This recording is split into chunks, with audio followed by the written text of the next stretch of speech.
I'd just like to say that Carole and I are absolutely delighted by today's announcement. Well, I'm not sure what I'm able to bring. It's what all these very brave ladies tell me. It's seeing is believing. No one expected her to speak out, let alone shake the foundations of Buckingham Palace. But when Carole Middleton, the ever-composed mother of the future queen, arrived with a leather briefcase in hand, everything changed. Behind closed doors, away from the cameras and royal formalities, she delivered a message that left Queen Camilla in tears and set off a silent storm inside the monarchy. What did she reveal? Why now? And how did it shift the balance of royal power forever? I'd just like to say that Carole and I are absolutely delighted by today's announcement. Were the simple, heartfelt words spoken by Michael Middleton, Kate's father, during the announcement of Prince William and Kate Middleton's engagement. Standing beside him, Carole Middleton smiled, poised and composed. But behind the happy moment and public expressions of joy, a more complex story was already beginning to unfold, one that quietly hinted at tension behind palace doors. Carole Middleton, often described as warm, hands-on, and quietly ambitious, had spent years building a successful business with her husband Michael.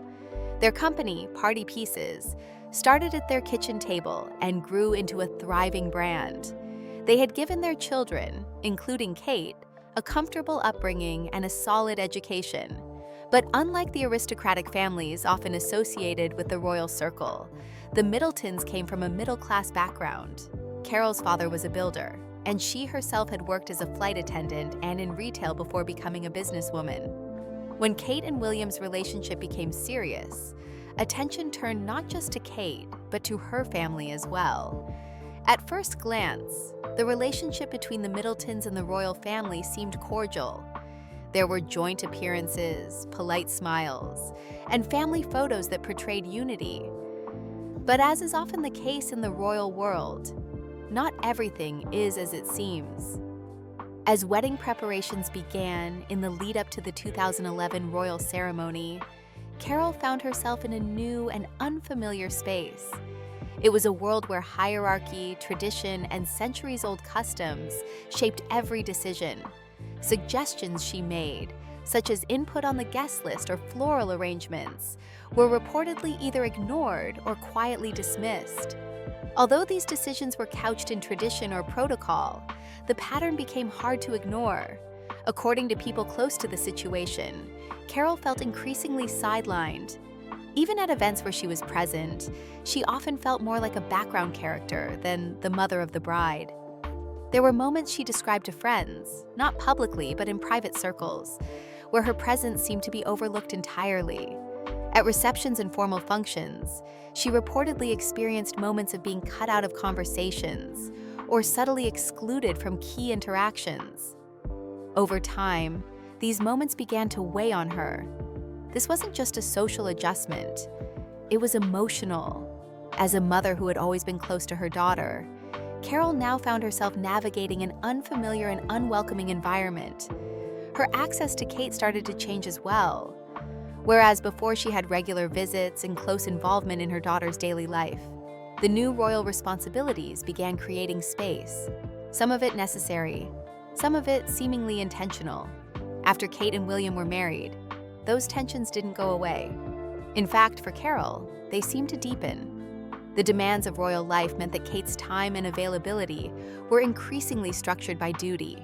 The kinds of casual, private mother-daughter moments they once shared were becoming rare, and royal tradition meant that holidays, such as Christmas, were to be spent with the royal family at Sandringham. This created further distance between the Middletons and the daughter they had always been close to. One of the more subtle yet deeply felt changes came after the birth of Prince George in July 2013. Carole, being a loving and experienced mother, had naturally hoped to be a key figure in her grandson's life. But the royal household had different expectations. Professional nannies were brought in. Palace staff took over roles that might have, in other families, gone to a grandparent.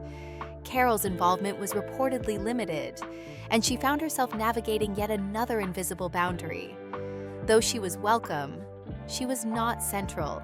There were also growing whispers about the role Queen Camilla may have played in these dynamics. Though no direct statements were made, some observers noted that Camilla, who came from aristocracy and was long embedded in royal traditions, was a strong advocate for preserving royal customs. According to some palace insiders, she saw the Middletons' increasing visibility as a potential disruption to the balance the monarchy had maintained for centuries. Whether intentional or not, this influence may have reinforced the distance Carole experienced. In July 2015, when Princess Charlotte was christened at the Church of St. Mary Magdalene in Sandringham, a similar pattern unfolded. Carole had planned a quiet family celebration following the official event, something modest and personal. But at the last minute, those plans were reportedly overridden by Camilla's office. The reasons given were vague, but the effect was clear. What could have been an intimate family gathering turned into another moment where Carole's role was diminished. This pattern repeated itself over the years. Events, holidays, even visits with the grandchildren. None of these came easily. Carole never publicly complained, but the message was hard to miss. She was being kept on the margins of a family her daughter had married into, and where she herself had once hoped to be welcomed more warmly. The cultural and class differences between the royal family and the Middletons didn't disappear after the wedding. In many ways, they became more visible. The Middletons were self-made, business-oriented, and had a modern family dynamic. The royals, by contrast, were steeped in formalities, protocol, and a worldview shaped by history and tradition. For someone like Carole, this meant constantly adjusting, often with little acknowledgement in return. Despite these challenges, Carole maintained a graceful presence. She continued to support Kate quietly, remained involved in charitable causes, and avoided media attention. But those close to her say the emotional toll was real. She had raised her daughter with values of warmth, openness, and hard work, only to see that daughter pulled into a world that, at times, felt rigid and inaccessible. Even when the Middletons were invited to royal events, the energy felt different. Some guests welcomed them with warmth. Others, however, treated them with polite indifference. Over time, Carole began to accept that no matter how much effort she made, she would never be fully embraced by the royal establishment. This wasn't about ambition or seeking status. For Carole, it was about family. It was about staying connected to her daughter and being present in her grandchildren's lives. But as the years went by, those connections became harder to maintain. Kate, while always gracious and loving, was bound by obligations that pulled her in multiple directions. Carole's role, once central, was now peripheral. And so, behind the glossy photographs, official appearances, and elegant receptions, a quieter story was playing out, a story of a mother navigating an institution that had no formal place for her, a woman whose only request, if any, was to remain close to her daughter and family. And yet, time and again, the structure of royal life seemed to make that increasingly difficult. By the end of 2015, it was clear that Carole's influence was not growing. It was quietly being reduced. And while there were no public disagreements or dramatic falling outs, the signs were there for those who were paying attention. What remained unsaid was often more powerful than what was spoken aloud. This was the early stage of a longer story, one that would take unexpected turns in the years to come. For now, Carole Middleton's experience within the royal circle reflected something many people understand on a personal level: the quiet pain of being close to someone you love, while feeling increasingly shut out of their world. The tension was there, it was growing, and it was far from over. After years of trying to blend into a world that often seemed determined to keep her at a distance, Carole Middleton made a quiet but significant change. What had once been a consistent effort to fit into royal life was replaced by something more subtle, more controlled. She didn't announce her decision publicly. She didn't make any headlines. But those who followed the royal family closely began to notice that Carole, who had once been a regular presence at family events and royal functions, was slowly stepping back. At first, her absence didn't raise eyebrows. There were still the occasional sightings, school runs, charity events, or casual photos in the countryside. But gradually, she began to appear less frequently in any setting connected to the palace. No dramatic exits, no public fallout, just a steady shift in presence. According to people close to the situation, this was not an accident. Carole was making a deliberate choice. She had spent years politely showing up, supporting her daughter, and quietly adjusting to royal expectations. From formal events to private family milestones, she had always tried to strike the right balance. She was never demanding, never outspoken. But after multiple instances of being overlooked, excluded, or quietly shut out of key moments, Carole began rethinking her role. The decision, it seems, wasn't born from bitterness or resentment. It was about self-respect. After all, she had built a life she was proud of. Long before her daughter married into the royal family, Carole and her husband had worked tirelessly to give their children a good life. Party pieces, the business they had created from scratch, had helped fund private schooling, university, and a secure upbringing. They didn't inherit their success, they earned it. Still, the values Carole held close, independence, warmth, informality, didn't always mesh with the tone inside Buckingham Palace. Over the years, she'd quietly navigated a space where tradition ruled, and where even the smallest details carried symbolic weight. A guest list, a seating arrangement, even a simple family photo. These were not just ordinary decisions, but moments where social hierarchy and unspoken rules were at play. According to accounts from those who have observed her closely, Carole felt these rules were often used to keep her at arm's length. She wasn't looking for power or attention. She simply wanted to be close to her daughter and grandchildren, to have a role that reflected her bond with them. But instead of warmth and inclusion, she often faced indifference or quiet resistance. For many years, she kept trying. She adjusted to the royal pace, respected boundaries, and did everything she could to stay supportive without stepping over the line.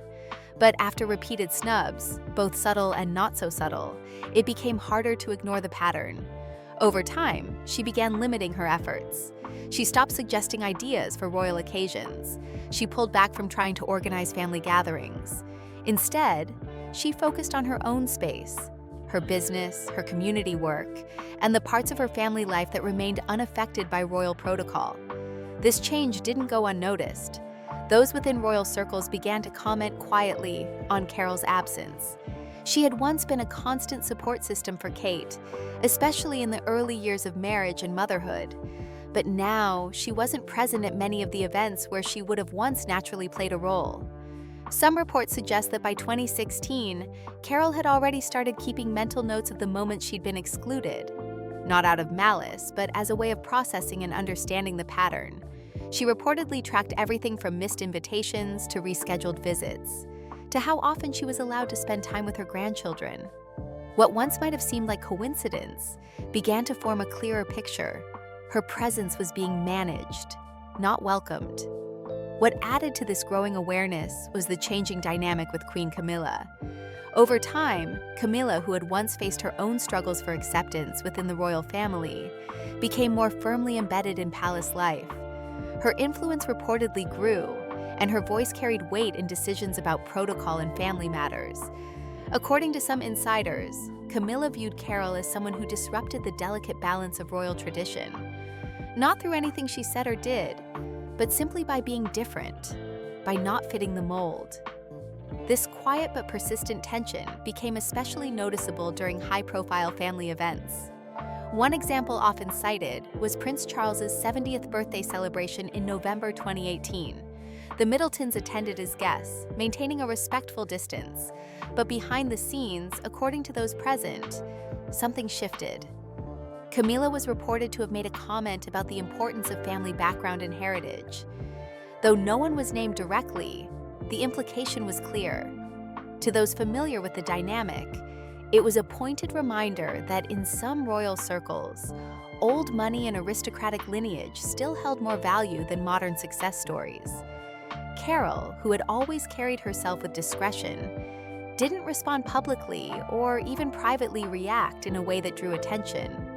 But those who knew her say that this moment marked a turning point.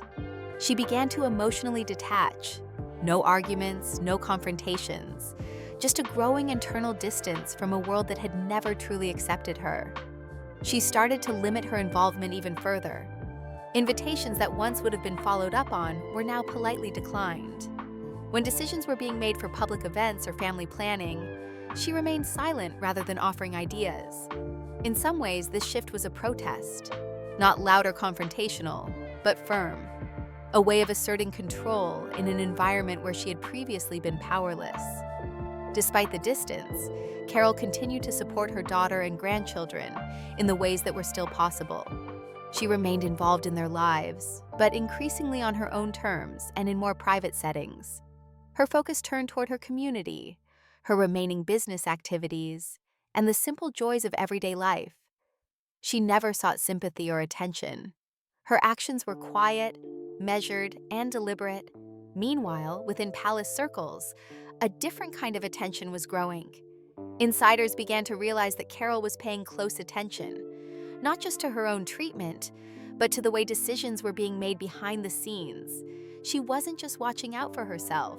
She was starting to piece together a broader pattern about how influence worked, who held power, and how certain narratives were being shaped. She began to understand the mechanisms that could sideline people, particularly those who didn't come from traditional royal backgrounds. She reportedly kept notes, observed financial patterns, and started to connect dots that others overlooked. Her goal wasn't to bring anyone down.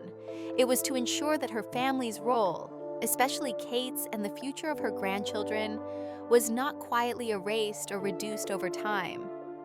This quiet shift in Carole's approach laid the groundwork for what would eventually become a pivotal moment.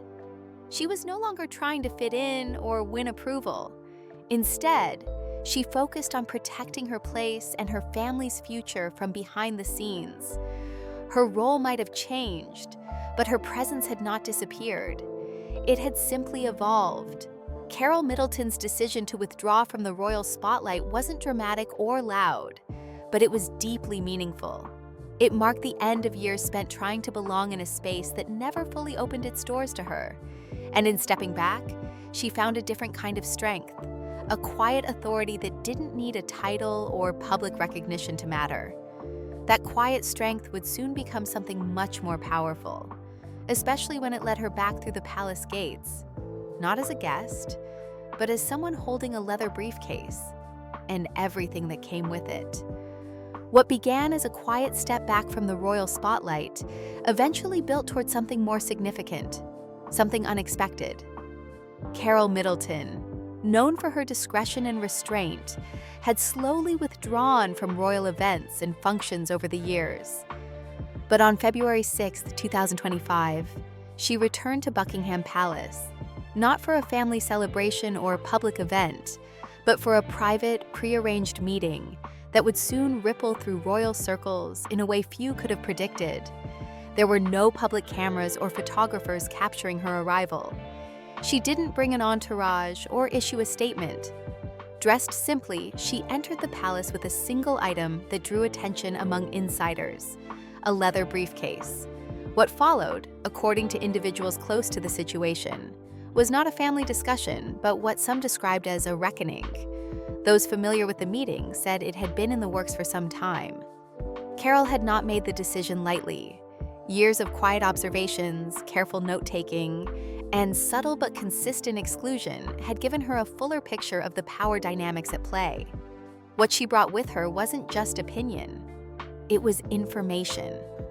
According to sources, the contents of that briefcase included detailed records. There were reportedly financial documents, correspondence, timelines, and internal memos that showed how decisions affecting her family had been made. These were not vague suspicions or gossip. The materials were well organized, clearly labeled, and, more importantly, difficult to refute.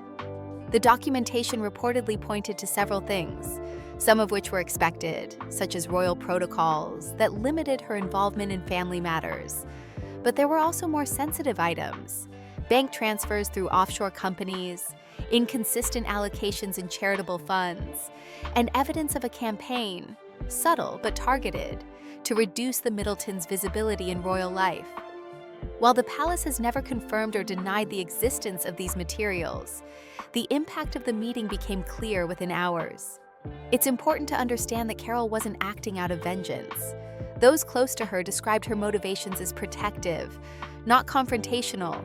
Over the years, she had watched her daughter shoulder increasing pressure from royal life, while her own role as a grandmother and mother quietly diminished. She had tolerated it for the sake of unity. But when the quiet sidelining began to affect not just her, but the broader presence of the Middleton family, especially in ways that could affect her grandchildren's upbringing, she decided something had to be done.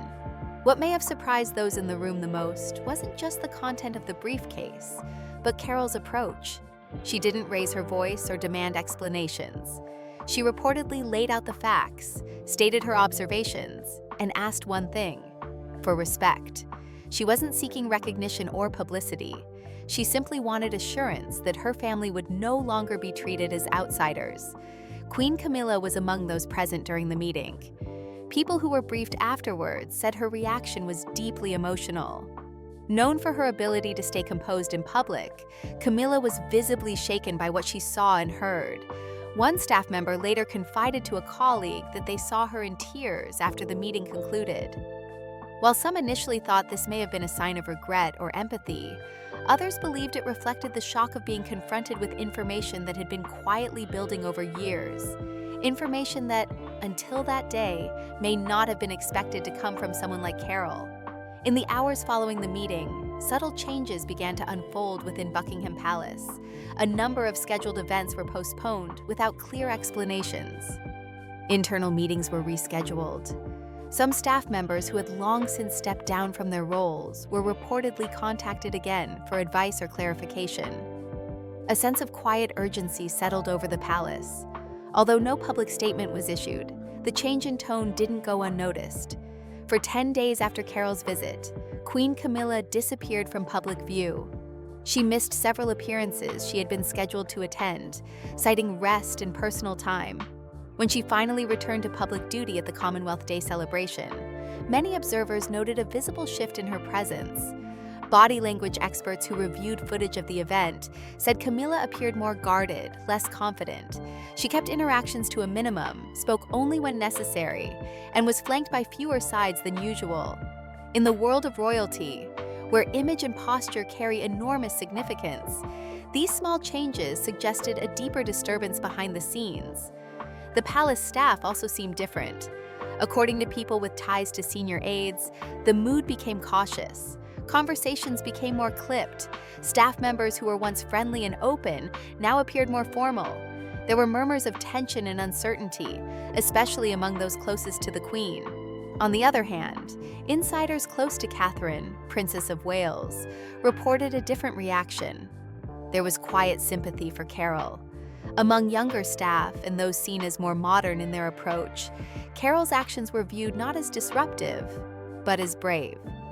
It had taken resolve to confront one of the most powerful institutions in Britain with such composed determination, and it resonated with those who had long felt that the royal family's approach to outsiders, particularly those without aristocratic backgrounds, could be overly rigid and outdated.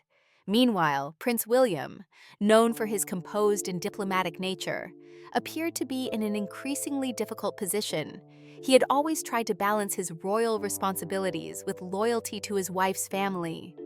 But now, he found himself navigating an internal divide, one that had been quietly simmering for over a decade, and which had now come to the surface. According to reports from those close to him, William began consulting with advisors who had once worked with his late mother, Princess Diana. These advisors were familiar with the internal politics of the palace and had helped Diana during some of her most turbulent times. The fact that William was turning to them now raised eyebrows. It was seen by some as a signal that he was beginning to chart his own path within the institution, one that aligned more closely with empathy, independence, and modernization. Throughout all of this, Carole Middleton remained silent in public. She didn't speak to the press. She didn't appear in interviews or leak information. Her quiet return to private life was intentional. her goal had never been to humiliate or undermine. It had been to defend her family's place and values in a space where they had been quietly pushed aside. But despite her silence, the aftershocks of her visit continued to shape the palace atmosphere. For the first time in years, it felt as though the royal family's carefully crafted sense of control had been tested from within. Not by a scandal or tabloid leak, but by a woman who simply refused to be ignored any longer. By the end of February 2025, the palace remained outwardly composed. Public appearances resumed, engagements continued, and no official changes were announced. But the mood had undeniably shifted. There was more caution in how decisions were made, more awareness of how actions might be perceived by those both inside and outside the royal circle, and a growing realization that influence in the royal family didn't always come from titles or proximity to the throne. Sometimes it came from quiet resilience, from years of watching, recording, and waiting for the right moment to be heard. Carole Middleton may have entered the palace that day as a mother and grandmother, but she left having made a point that echoed far beyond the walls of Buckingham Palace. Her message was simple: respect is not inherited, it's earned. And sometimes it has to be demanded, with grace, with evidence, and with unwavering composure. Following Carole Middleton's quiet but powerful meeting at Buckingham Palace, the royal landscape began to shift, gradually but noticeably. The effects of that brief but consequential encounter didn't just fade into the background. Instead, they lingered in the air, shaping decisions, influencing behaviors, and altering dynamics that had once seemed set in stone. As the public continued to go about their daily lives, unaware of the finer details behind palace walls, those inside the institution began to adjust. And one person who quietly stepped forward amidst this change was Catherine, Princess of Wales. For years, Kate had been regarded as a dependable figure in royal life. She performed her duties with grace, posed for photographs with poise, and remained tight-lipped in the face of speculation or scrutiny. But beneath the public image was a woman who had been steadily growing in influence and confidence.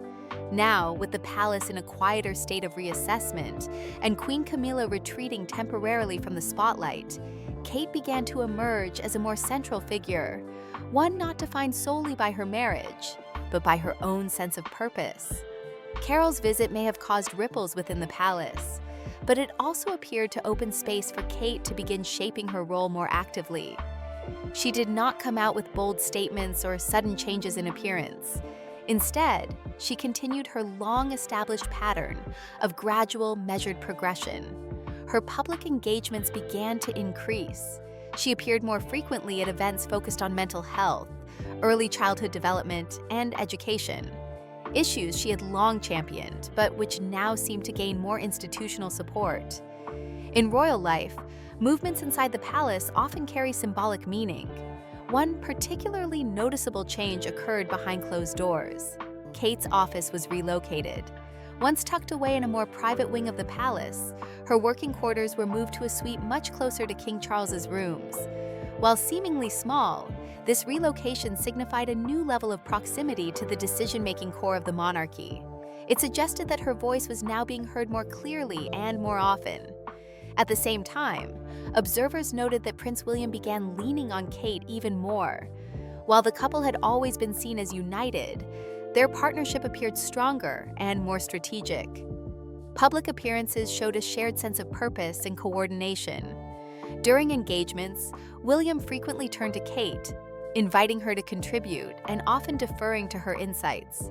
Their chemistry had always been apparent, but now their collaboration was being recognized not just romantically, but professionally as well. Kate's evolving image reflected this change too. Her fashion choices, once strictly formal and high-end, began blending more relatable elements. She was seen re-wearing outfits from previous years and mixing designer pieces with more affordable brands. In doing so, she sent a subtle but clear message that she was in touch with the real world, aware of the everyday challenges faced by the public, particularly during a time when rising living costs were affecting families across the UK. The royal social media accounts also began reflecting Kate's style. Posts became warmer and more personal, offering glimpses of everyday life.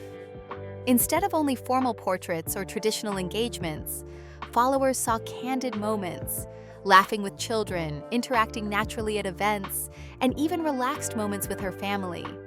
These subtle shifts gave the monarchy a more approachable tone, one that aligned with a younger, modern audience. Meanwhile, Queen Camilla's reduced presence didn't go unnoticed. Though she eventually returned to her public duties, her demeanor had changed. She appeared more guarded, more cautious in her interactions, and more deliberate in her approach. Those who had supported her during her rise as queen consort continued to stand by her. But even among traditional palace staff, there was a growing sense of adjustment. Camilla remained dignified and dedicated, but her once firm grip on internal matters seemed slightly softened. Behind closed doors, the split between staff who aligned with Camilla and those who supported Catherine became more pronounced. It wasn't a war, nor was it openly discussed, but loyalties had shifted. Carole Middleton's carefully presented concerns had left their mark. She had reminded the palace that family matters couldn't be reduced to protocol, that personal ties, especially those concerning grandchildren, carried weight beyond tradition. Her actions gave others the courage to reconsider the rigidity of some palace customs. Prince William, ever the diplomat, continued to balance both worlds. However, his consultations with former aides from Princess Diana's era signaled something meaningful. These advisors, seasoned in managing emotional complexity within royal systems, provided a bridge between the past and present. William appeared determined not to repeat old mistakes. Where his mother had often been isolated, he seemed intent on ensuring that Kate, and by extension her family, remained supported and involved. Through all of this, Carole Middleton stayed out of the public eye. Her role was not to dominate the narrative, but to shift it, gently but firmly. And she had done just that. By refusing to be erased or ignored, she had influenced the palace's internal culture more than anyone could have predicted. She wasn't after titles or status. What she sought was recognition that families matter, regardless of background, and that support shouldn't be conditional upon class. For Kate, the outcome was clear. She now stood in a position of unprecedented trust. Not only had she proved her capability as a royal figure, but she had also navigated internal family tensions with poise. She didn't isolate her mother's concerns or treat them as dramatic. Instead, she walked a fine line, acknowledging the validity of those feelings while maintaining loyalty to her royal responsibilities. This balance became her strength. While others saw conflict, Kate found a way to integrate. She understood that the monarchy was slowly changing, and she took it upon herself to help guide that transition. Not with confrontation, but with continuity. Not by tearing down traditions, but by gently updating them. In the months following the February meeting, public perception of Kate reached new highs. Polls showed that she was viewed as one of the most respected and trusted members of the royal family. Her calm demeanor, consistent values, and modern approach made her relatable. She didn't need to demand attention. Her presence alone was enough. And yet, the story behind the scenes remained layered. It was never just about one meeting or one briefcase. It was about the slow but steady rise of a family that had once been viewed as outsiders. The Middletons had arrived not with titles, but with effort. Not with power, but with intention. And that intention, to remain a meaningful part of their daughters' and grandchildren's lives, had ultimately shaped the royal family more than most could have imagined.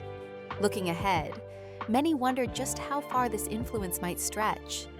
If Carole's quiet stand had changed how the palace treated extended family, what might Kate's approach do for the future of the monarchy itself? In a time when public trust in institutions was shifting, and when people demanded more transparency and relatability from public figures, Kate represented something rare: steadfast modernity rooted in grace. The monarchy, long defined by hierarchy and formality, was now learning to adjust to a world that valued connection, empathy, and authenticity. And at the center of that transformation stood a daughter shaped by a mother who refused to be sidelined. Carole Middleton's journey had started with politeness, turned into quiet resistance, and ended in quiet impact. She didn't shout, accuse, or fight. She watched, documented, and waited. And when the time came, she made her point, firmly, clearly, and with respect. The royal family may never officially acknowledge what happened behind those palace doors, but the signs are there. The shift is real. And as Catherine continues to rise, guided by both duty and the values instilled in her by her parents, one thing has become clear. Influence doesn't always wear a crown. Sometimes it walks in quietly, says what needs to be said, and lets the results speak for themselves.